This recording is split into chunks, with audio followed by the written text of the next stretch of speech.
Hey everybody, I want to introduce you to my new website, Actuarial News. I've been thinking about this for a while. I used to compile various stories that surround, you know, things I'm interested in, such as public pensions, public finance, mortality trends, morbidity, investment trends. I had been collecting these on the old Actuarial Outpost, RIP, old Actuarial Outpost. It's long gone. Um, and then there are some new actuarial discussion sites. But when the old actuarial outpost went kerflooey, I decided, you know what? I really should be controlling my own site of where I am compiling these. So let me show you. It's pretty bare bones. I do it through WordPress. I can't remember the name. This is one of the built-in templates, and I like it. I like a clean look. I may mess it up later on, but hey. The URL is actuarial.news. I think there's an actuarialnews.com. That's not me. You can see I have my four main topics up top, but I do have a lot of different categories. I need to figure out how to do the templates in the sidebars so I can have the categories listed here as opposed to at the very bottom of the page. So we have the various categories here, and you'll see some of them so far are going to be more numerous than others. I only have 2 months now. I started this in January, and you can see my topics COVID, features largely. So I have tags, so those are the very specifics. And then I have the big categories. So we can see, and I do need to dig more into the nursing home deaths specifically here in New York State. That is a big issue, and I've known it's been a big issue for a long time. Let me just click on one of these so you can see what I do. What this is I'm gathering, it could be blog posts, it can be websites with data, but most of it's going to be news sources. I read so many news sources every day, and I mean every day. I have news feeds with certain search terms coming to me.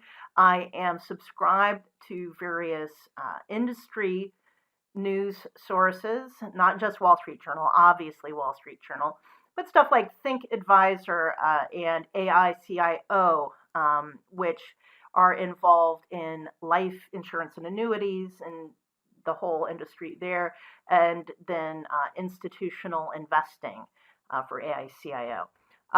So if I look in here, it depends on whether or not the particular site allows embedding posts like this. This is an automatic word post thing. But the first thing is going to be a link to the original source. I'll open that in another tab.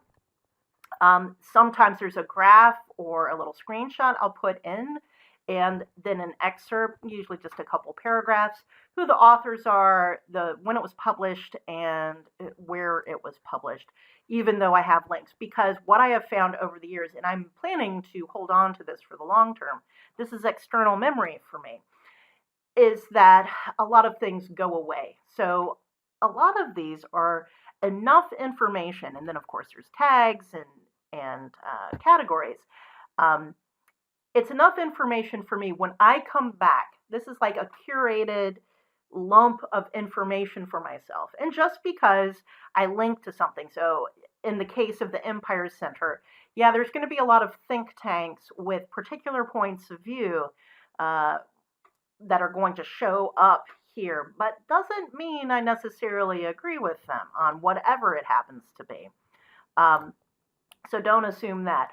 Public pensions, of course, is going to be a big category. And you'll see, yeah, so certain sources will come up quite a bit because, like, so Reason Foundation specifically has a bunch of people looking at public pensions and doing various solvency analyses.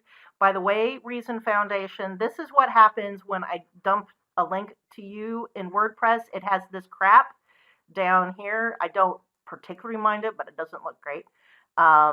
It's set up on your side, not my side, in any case. So yeah, a lot of reason. I usually go through a lot of sites at the same time. One of the things I want to note, just in case you are interested in this, using this as a tool, is the tags for any given, and I'll do this one just because it's not reason.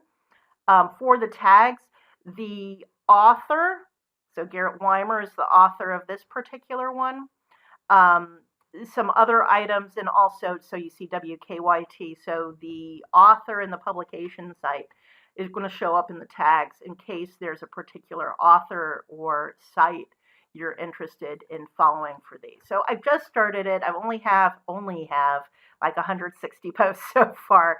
If you're interested in, let's see if I got it down here. Yeah, so the GameStop related ones, only 21 so far. Yeah, Matt Taibbi, I definitely don't necessarily agree with what he posts. It doesn't matter. This is all information, different points of view, and it's good to have a focus on the particular topics one is interested in and multiple sources on that same topic.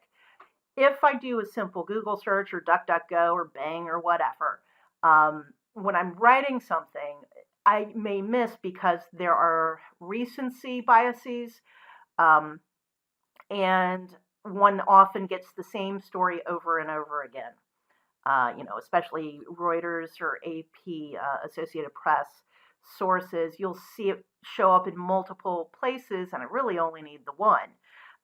With this site, I'm hoping to avoid that kind of replication, but it may occur. We're all fallible. I'm doing this manually right now because I am curating it myself.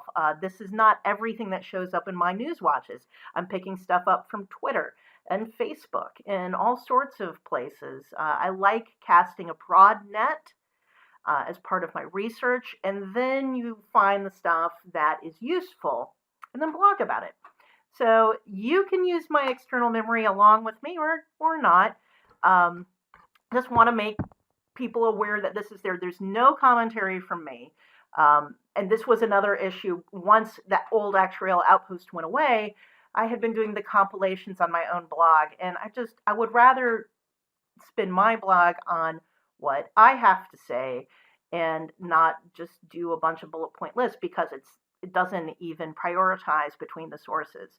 So not everything that's going to show up on Actuarial News is going to show up as a source on my blog, but it is a place to start.